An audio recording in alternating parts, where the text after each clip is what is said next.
Hello friend, જય શ્રી કૃષ્ણ. જયા પાર્વતી. મોળાકત અથવા કોઈ પણ ઉપવાસમાં ખાઈ શકાય તેવી એકદમ સોફ્ટ ફરાળી સુખડી બનાવીશું. તો બહારની મીઠાઈની ટક્કર મારે તેવી પરફેક્ટ માપ સાથે આ ફરાળી સુખડી આપણે 4 વસ્તુથી બનાવીશું. તો અત્યારે મેં એક વસ્તુનો ઉપયોગ કર્યો છે સિંગદાણા, બાકીની 3 વસ્તુ હું તમને પાછળથી બતાવીશ. તો 2 વાટકા સિંગદાણા છે, તો તેની સામે 2 વાટકા ગોળ લેવાનો. આ મીઠાઈ આપણે ગોળમાં બનાવીશું. તો અત્યારે સિંગદાણાને એક પેનની અંદર લઈ અને શેકી લેશું. તો 2 થી 3 મિનિટ માટે આ સિંગદાણાને શેકી લેવાના. આ રીતે સતત હલાવતા રહેશું. તો 2 થી 3 મિનિટ જેવું થાય અને આ રીતે સિંગદાણા શેકાઈ જાય એટલે એક સિંગદાણાને હાથમાં લઈ અને આ રીતે ચેક કરશું. જો એની ફોતરી અલગ થઈ જાય તો માનવાનું કે સિંગદાણા શેકાઈ ગયા છે. અત્યારે ગેસની ફ્લેમ બંધ કરી દેશું. એક કોટનના કપડામાં લઈ લેવાના અને આ રીતે હાથેથી ઘસીને પણ એની ફોતરી અલગ કરી શકાય, અથવા કોટનનું કપડું ઉપર પાથરી અને આ રીતે વેલણ ફેરવશો તો એકદમ ફટાફટ એની ફોતરી અલગ થઈ જશે. તો મેં આ રીતે વેલણ ફેરવી અને એની ફોતરી અલગ કરી લીધી. હવે આ રીતે ઝારામાં લઈ અને ફોતરા અલગ કરી લેશો, અથવા ડીશમાં લઈ અથવા હાથમાં લઈને પણ ફોતરા અલગ કરી શકાય. તો આ રીતે મેં બધા સિંગદાણાની ફોતરી અલગ કરી લીધી.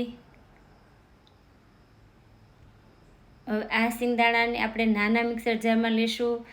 એનો આપણો ભૂકો નાના મિક્સર જારમાં જ કરવાનો છે. તો અત્યારે અડધા સિંગદાણા લઈ ઓન ઓફ કરી અને ભૂકો તૈયાર કરશું. તો ઓન ઓફ કરીને ભૂકો તૈયાર કરશો તો એકદમ છૂટો એવો ભૂકો તૈયાર થશે. તો એક બાઉલમાં લઈએ. જે બાકીના સિંગદાણા છે એનો પણ આ રીતે મેં ભૂકો કરી લીધો. જે વાટકાના માપથી આપણે સિંગદાણા લીધા છે એ જ વાટકાના માપથી જે ટોપરાનું ઝીણું છીણ આવે છે એ લેવાનું. તો 1 વાટકો ટોપરાનું છીણ અને મિલ્ક પાવડર લીધું છે. તો 2 પેકેટ હું મિલ્ક પાવડરનો ઉપયોગ કરીશ. તમને કરિયાણાની દુકાન અથવા બેકરીમાં મળી રહેશે. તો 2 પેકેટ આપણે મિલ્ક પાવડર એડ કરશું અને વાટકાના માપ જોઈએ તો અડધો વાટકા જેટલું મિલ્ક પાવડર લીધું છે. તો આ ત્રણેય વસ્તુને આપણે મિક્સ કરી લેશું. હવે ચોથી વસ્તુમાં મેં મોળો માવો લીધો છે. એનાથી સુખડી એકદમ સોફ્ટ બનશે. તો અડધાથી પોણા વાટકા જેટલો મેં મોળો માવો લીધો છે. પણ જો તમારા આગળ મોળો માવો ના હોય તો આ 3 વસ્તુથી બનાવશો તો પણ તમારી સુખડી એકદમ સોફ્ટ બનશે. તો અડધો વાટકો મેં ઘી લીધું છે. તો બધી જ વસ્તુ મેં વાટકાના માપથી લીધી છે. હવે એક પેનની અંદર 2 વાટકા ગોળ અને અડધો વાટકો આપણે ઘી લેશું. ગેસની ફ્લેમ મીડિયમ રાખી અને આપણે પાક લેશું. વધારે પાક લેવાનો નથી, માત્ર ગોળને પીગાળવાનો જ છે. તો ગેસની ફ્લેમ મીડિયમ રાખી ફક્ત આ ગોળ પીગળી જાય ત્યાં સુધી જ પાક લેવાનો છે. કોઈ ફૂલ કે ઉપર બબલ્સ થાય એ રીતે પાક લેવાનો નથી. જો એ રીતે વધારે પાક આવશે તો સુખડી કડક થઈ જશે. બસ જો આ રીતે ગોળ પીગળી જાય એટલે ગેસની ફ્લેમ બંધ કરી દેવાની. તો ગોળ આ રીતે એકદમ સરસ પીગળી ગયો છે. અત્યારે મેં ગેસની ફ્લેમ બંધ કરી દીધી. જે આપણે વસ્તુ ભેગી કરી છે ત્રણેય વસ્તુ એડ કરશું અને માવો પણ એડ કરી દઈએ. બધી વસ્તુ બરાબર મિક્સ કરી લેશું. તમે પેનને નીચે ઉતારી મિક્સ કરશો તો પણ હાલશે.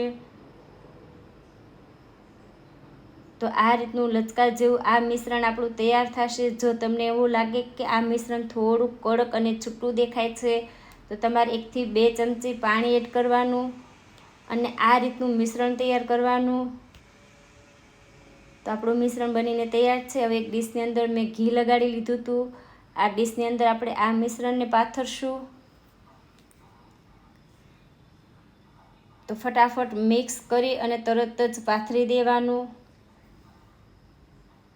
તો તાવીથા વડે અથવા કોઈ પણ વાટકી વડે આ રીતે આ મિશ્રણને આપણે ડીશની અંદર સેટ કરી લઈશું. ઉપર ડ્રાયફ્રૂટ્સમાં તમે કોઈ પણ ડ્રાયફ્રૂટ્સ અત્યારે ઉપર આ રીતે પાથરી શકો. મેં ફક્ત બદામની કતરણ લીધી છે. તમે કાજુ, પિસ્તા અથવા બદામ કોઈ પણ કતરણ કરીને આ રીતે ઉપર પાથરી શકાય. પાથરી અને વાટકી ફેરવી અને એક સરખું આપણે સેટ કરી લેશું.